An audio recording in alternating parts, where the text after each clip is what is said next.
narrator. People always ask me why I stopped hiking, why I sold my camping gear, why I don't go out to the mountains anymore. They think it's just because I got older, or maybe I got lazy. I wish that was the truth. The reality is, I saw things out there that belong in true scary stories, things that aren't supposed to exist. There is a specific kind of silence in the deep woods. It's not peaceful, it's heavy. It watches you. I used to be an urban explorer. I used to be a fire lookout. I used to think the isolation was beautiful. I used to watch horror animation videos online and think they were scary. That was before I found the note. Before I heard the footsteps on the roof of a cabin that was supposed to be empty. And before my best friend vanished into thin air, leaving nothing behind but a warm cup of coffee. If you are listening to this alone in the dark, turn on a light, because what I'm about to share aren't just creepy stories or animated horror stories made For entertainment, this is a warning. And once you hear this horror narration, you might never look at the forest the same way again. It was the summer of 2019. Back then, my best friend Marcus and I had this obsession with finding places that didn't officially exist anymore. We called ourselves urban explorers, but really we were just two guys bored with city life, looking for a thrill in abandoned places. We weren't criminals. We didn't break things or steal. We just wanted to see what the world looked like when humans left it behind. Marcus was the researcher. He spent hours digging through Reddit horror threads, obscure forums, and archived message boards. He loved reading disturbing horror stories online. One night, he called me, breathless. He had found a thread on a deleted forum about a forgotten fire lookout tower deep in the northern state forests. The original poster was paranoid, refusing to give the location publicly. Marcus, being the charming guy he was, managed to DM the guy and talk him into giving up the coordinates. The guy had one rule: do not share this and don't stay past sunset. We laughed at the warning. We thought he was just trying to keep the spot cool for himself. We punched the coordinates into Google Maps. It was miles from the nearest road, deep in what looked like dense, untouched wilderness, the kind of place where people go missing. It looked perfect for one of our adventures. We set out on a Monday morning. The drive was 4 hours of highway, followed by 2 hours of gravel. And finally, we just had to park the car in a ditch and walk. The hike was brutal. There was no trail. We were bushwhacking through waist-high ferns and thick brush, trusting a blue dot on a phone screen. But the deeper we went into the deep woods, the stranger it felt. I don't know how to explain it without sounding crazy, but the air felt stale, like nobody had breathed it in decades. No birds singing, no squirrels rustling, just dead silence. The kind of silence you read about in park ranger stories or hear in a scary story before the jump scare. At one point, Marcus stopped. "Do you feel that?" he whispered. "Feel what?" I asked, though I knew exactly what he meant. Like pressure, like we are being stalked. I brushed it off, telling him he was watching too many horror movies and scary stories animated on YouTube. But the hair on the back of my neck was standing up the entire time. We almost walked right past the tower. It wasn't on a peak like we expected. It was hidden in a small clearing, surrounded by towering pines that seemed to be choking it out. It was a squat wooden cabin structure, not on stilts, but perched on a natural rock ledge. It looked miserable. The wood was grey and rotting, looking like driftwood that had been beaten by the ocean. The windows were the worst part. They were covered in this thick, oily grime. It looked like someone had smeared grease over the glass from the inside. Marcus was thrilled. "This is it, Alex. The lost lookout tower." He ran up to the door. I stayed back for a second, scanning the tree line. I couldn't shake the feeling that we had walked into a trap. The door groaned as Marcus pushed it open. The smell hit us first, mildew, rot, and something metallic like old copper coins. Inside it was a time capsule of trash. Rusted cans, a broken lantern, a sleeping bag that had been chewed by rats. But then Marcus shined his flashlight on the far wall. "Whoa," he said. "Look at this."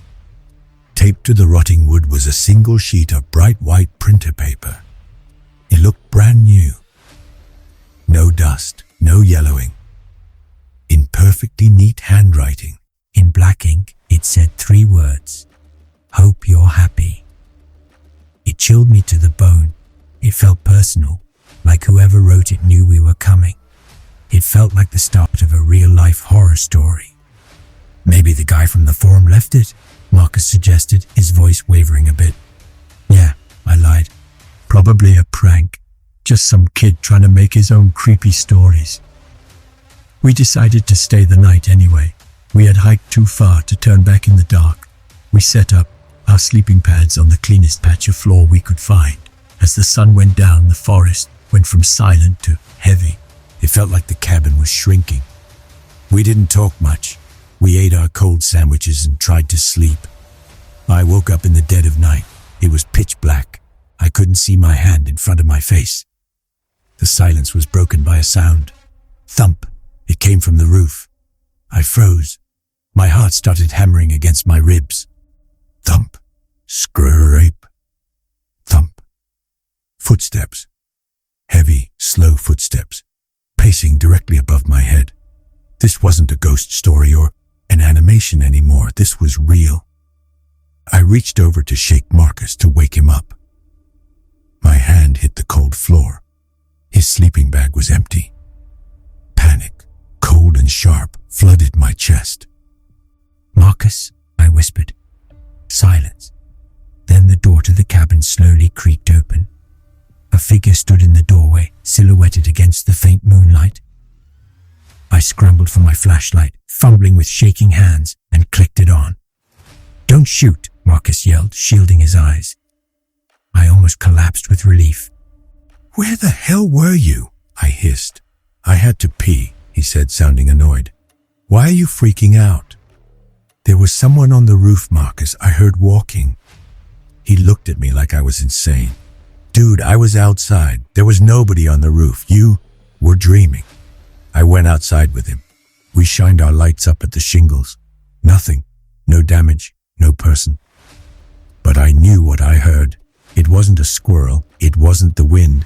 It was the heavy, deliberate walk of a man, or maybe something paranormal. I didn't sleep the rest of that night. I just sat there clutching my knife, waiting for the sun. The next morning, the vibe was even worse. The sun was up, but the light seemed weak, struggling to get through the canopy. Marcus wanted to explore the perimeter. I just wanted to leave, but I didn't want to seem like a coward. So we spent the day hiking around the ridge. We found nothing. No trails, no other campers, just miles of endless, repetitive trees. It felt like a maze designed to get you lost. As evening approached, we headed back to the cabin. We were about 50 yards away when Marcus stopped dead in his tracks. He grabbed my arm, his grip tight. "Alex," he whispered, "don't move." "What? What is it?" "Look by the tree line to the right of the cabin." I squinted. At first I didn't see it, then my stomach dropped. Standing perfectly still, blending in with the gray trunks of the pines, was a man. He looked feral. He was wearing a dirty, torn flannel shirt and dark pants. His hair was long and matted, hanging over his face. He held an old rifle, not aiming it, just cradling it in his arms. But the scary part was that he wasn't doing anything. He wasn't hunting. He wasn't walking. He was just standing there, staring at our cabin. This was classic stalker behavior, something straight out of those terrifying horror stories you hear about.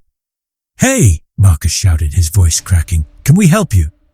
The man didn't flinch. He didn't even blink. He slowly turned his head to look directly at us. Even from this distance, I could feel the emptiness in his eyes. It was like looking at a shark. He stood there for another 10 seconds, which felt like 10 years. And then, without a word, He turned and melted back into the woods.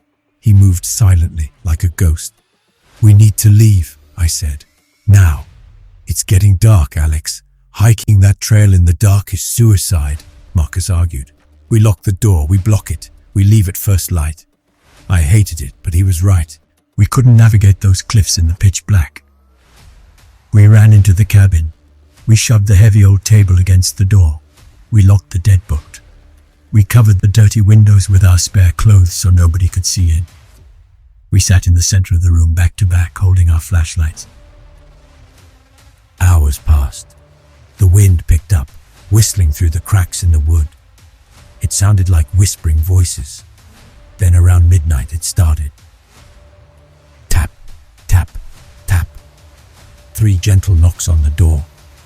We stopped breathing. Then a pause. Tap, tap, tap. On the window to my left. Then on the back wall. Then on the roof. It was impossibly fast. Whatever it was circling the cabin, testing for a way in. No human moves that fast. It felt supernatural. It was disturbing. "Who's there?" Marcus yelled, trying to sound tough. Boom! Something slammed into the door with the force of a truck. The whole cabin shook. Dust rained. Down from the ceiling. The table we had jammed against the door slid an inch across the floor. Boom! Boom! 2 more hits. It sounded like pure rage. I was paralyzed. I couldn't move. I just stared at the door, waiting for the wood to splinter, waiting for that man with the dead eyes, or whatever creature it was, to burst in. But the door held, and just as quickly as it started, it stopped. Total silence again. We didn't sleep a wink. We sat there, shaking, until the first grey light of dawn hit the cracks in the walls. We didn't pack. We didn't clean up. We grabbed our keys and our wallets, and we sprinted. We ran the entire way back to the car. We fell. We got scratched by thorns, but we didn't stop. When we got to the car, I looked back at the tree line. I swear I saw that grey flannel shirt standing at the edge of the woods, just watching us go. When I got home, I tried to find that forum post again. I wanted to warn people. It was gone. The user account, deleted. I think about that note a lot. Hope you're happy. I think whoever or whatever lives out there enjoys the company. It likes the fear. That wasn't the last time I had a brush with the unknown. If this was a horror animation compilation, this would be the segment that makes you check under your bed. A few years before the cabin incident, I was traveling solo with my dog Barnaby. He was a rescue, a big golden retriever mix. He wasn't a guard dog by any means. He was a lover, afraid of thunder, afraid of cats. But he was my best friend. I was hiking a trail called the Iron Creek Loop. It passes by another old fire tower, but this one was locked up and fenced off. I wasn't planning to go in. I just wanted to camp nearby. The weather turned bad fast. A summer storm rolled in, turning the sky black in minutes. Lightning was striking the ridges all around us. I knew I couldn't pitch a tent in this. I saw the base of the tower. It had a small overhang, a dry spot protected by concrete. I figured we'd wait out the storm there. I huddled under the concrete lip, wrapped in my poncho with Barnaby shivering against my chest. The rain was deafening. But then Barnaby perked up. He pulled away from me and started growling. Now Barnaby never growled. "Easy, boy. It's just thunder," I whispered. But he wasn't looking at the sky. He was staring at the ground, specifically at a metal grate embedded in the concrete foundation of the tower. I shined my flashlight on it. It looked like an old maintenance hatch, rusted shut. Clang. The sound came from inside the hatch. It wasn't the wind. It was metal hitting metal, like someone had dropped a tool. My throat went dry. It reminded me of those scary stories about people living in walls. "Hello?" I called out, feeling stupid. No answer, just the rain. I pulled Barnaby back, trying to calm him down, but his hackles were raised. He was staring at that grate with pure terror. I dozed off for a bit, exhausted from the hike. I woke up to a low whine. The rain had stopped. The woods were dripping and silent. Barnaby was standing a few feet away, right next to the metal hatch. The hatch was open. I sat up, my blood running cold. That hatch had been rusted shut. I had seen the padlock on it. Now the padlock was on the ground, snapped. The heavy iron door was thrown back, revealing a dark hole leading underground. And there were wet footprints. Muddy, barefoot prints. They came out of the hole, took a few steps towards where I had been sleeping, and then turned and went into the woods. Someone had been down there. They had come out while I was asleep. They had stood over me, watching me, and then left. I grabbed Barnaby's collar. "Let's go," I whispered. We started walking fast, heading back to the main trail. Barnaby kept looking back. We got about a quarter mile down the trail when Barnaby stopped and barked, a sharp, aggressive bark. I swung my flashlight beam behind us.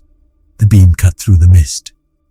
Crouched on top of the concrete base of the tower, looking down at us like a gargoyle, was a figure. It was pale, naked, and incredibly thin.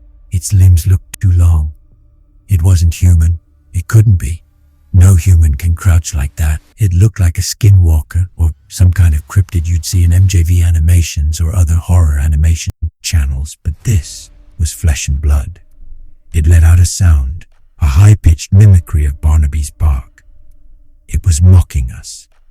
I didn't wait to see what it would do next. I ran until my lungs burned. I didn't stop until I reached the highway and flagged down a passing truck. I reported it to the forest rangers. They said it was probably kids messing around. But I know what I saw. Kids don't live in underground bunkers. Kids don't have eyes that reflect light like a cat's. These experiences, they haunt me.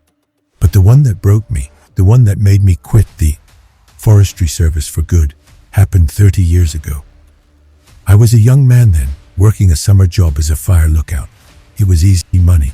Sit in a tower, watch for smoke, read books.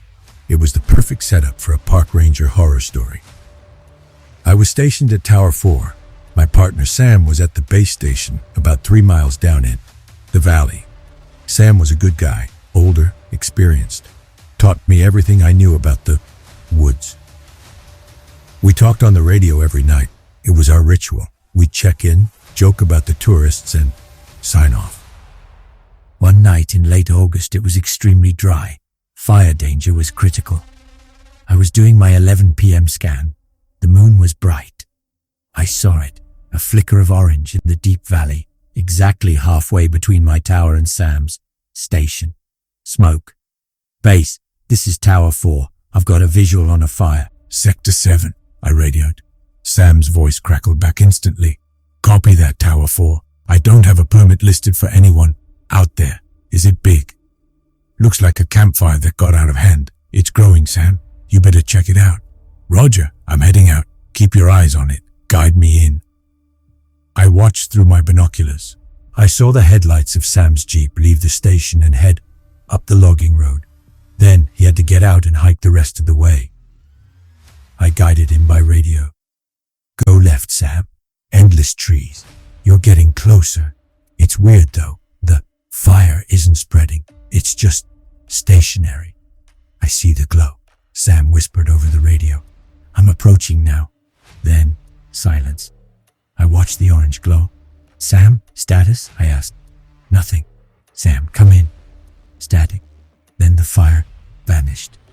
It didn't fade out. It didn't get put out with water. It just blinked out of existence like someone flipped a switch. This felt like a glitch in the Matrix, completely chilling. Sam, the fire is out. Did you get them? Silence. Then the radio clicked. Arthur, Sam's voice whispered, but it sounded wrong. It sounded flat, monotone, like a skinwalker mimicking a voice. Yeah, Sam, what's going on? There is no fire, Arthur. What do you mean? I saw it. You saw the glow. There is no fire, he repeated. Come down here, come look. Something about his tone made my skin crawl. It was the tone of something evil. Sam, I'm not leaving the tower. You need to head back to base. Come down, Arthur. It's beautiful. They want to meet you. Who? Sam. Who is with you? Everyone. Then a sound came over the radio. It wasn't Sam. It was a sound like wet tearing, like meat being pulled from bone, and then a scream. Not a scream of pain, but a scream of absolute terror that was cut short. Then dead air. I locked the trapdoor to my tower. I grabbed the shotgun we kept for bears. I sat in the corner, shaking, pointing the gun at the floor. I stayed there all night. I watched the valley. I saw flashlights moving down there, erratic, twitchy movements. They weren't moving like hikers. They were moving incredibly fast, darting between trees. When the sun came up, a search and rescue team arrived. I had radioed the police the second the sun broke the horizon. They found Sam's Jeep parked on the logging road. The driver's side door was open. They tracked his footprints into the woods. They found the spot where the fire had been. But there was no ash, no scorched earth, no burnt wood. Instead, there was a pile of flashlights, dozens of them. Old ones, new ones, cheap ones, all turned on, piled in a pyramid to look like a fire from a distance. It was a lure. And Sam, they found his radio lying next to the pile of lights. But they never found Sam. He became another missing 411 case. Not a boot, not a shred of clothing, not a drop of blood. The tracking dogs went crazy at that spot. They refused to go any further. They just whined and cowered. The official report said animal attack. They said a cougar probably dragged him off. But cougars don't build fake fires with flashlights to trick lookouts. Cougars don't speak on the radio with a voice that sounds dead. I quit the next day. I moved to the city. I keep my windows locked. I still have nightmares about that voice on the radio. Come down, Arthur. They want to meet you. Sometimes, late at night, I check my phone and I see static interference. And I wonder, are they still out there, waiting for the next person to look out into the dark? So listen to me. If you see a fire in the woods where it shouldn't be, don't go investigate. If you hear your name called from the trees, don't answer. And if you find a staircase in the middle of the forest, turn around and run. Because there are things in this world that we are not meant to find. And if you think these are just animated stories or folklore, you're wrong. Sometimes, if you look too closely, they find you